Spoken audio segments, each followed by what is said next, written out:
Hey guys, what it do? It's your boy Supreme Uchiha, the God. Man, today I want to talk about Jake Kim, bro. Jake is just such a phenomenal character, bro. He's one of these characters that had such a massive glow up, and I feel like every few weeks I gotta talk about him because it just keeps getting better and better. His arc just keeps getting better and better.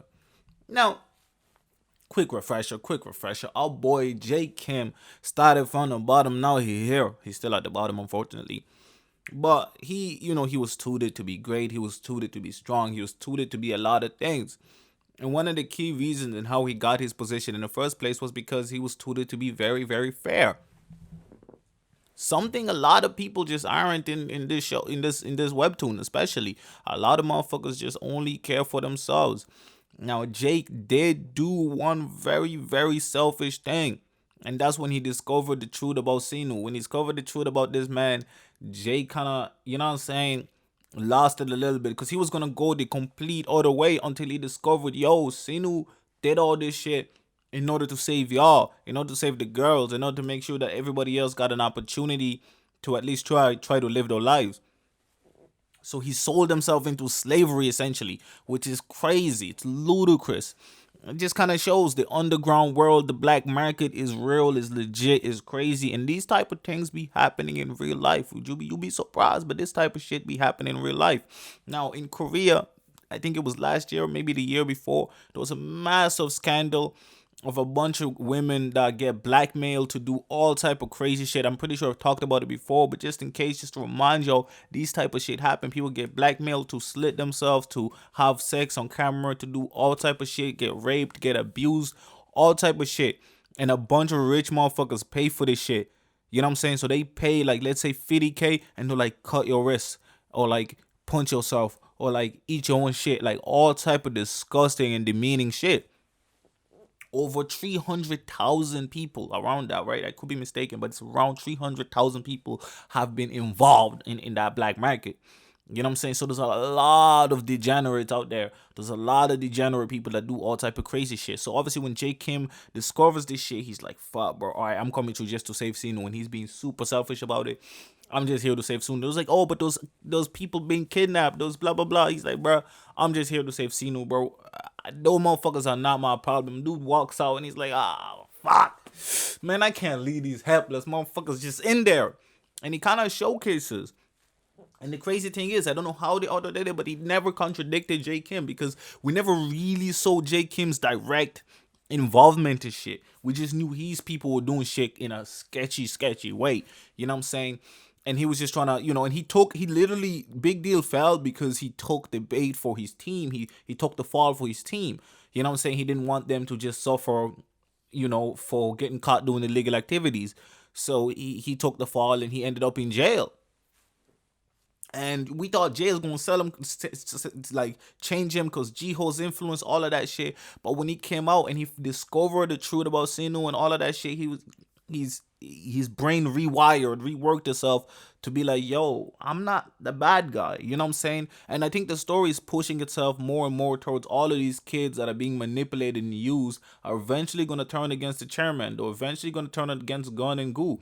They're eventually gonna have to beat this motherfucker because this motherfucker's just built too different.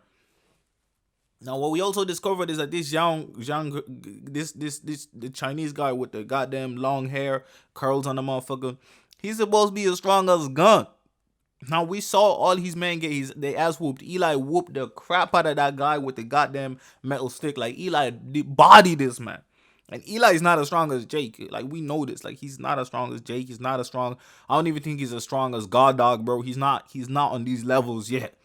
He's up there, but he's just not there, bro. And the way he mollywop this man, it kind of makes me doubt how strong this motherfucker is. But the way he's sitting, something about him don't seem right. And then when Jake pulls up and he's like, yo, hey, I thought these guys were like just extras. My bad. Ooh, boss, I'm sorry. I guess I'm the one that's actually attacking y'all. And he's just such a hammy guy. And he's just built different. He just built different and he's ready, bro.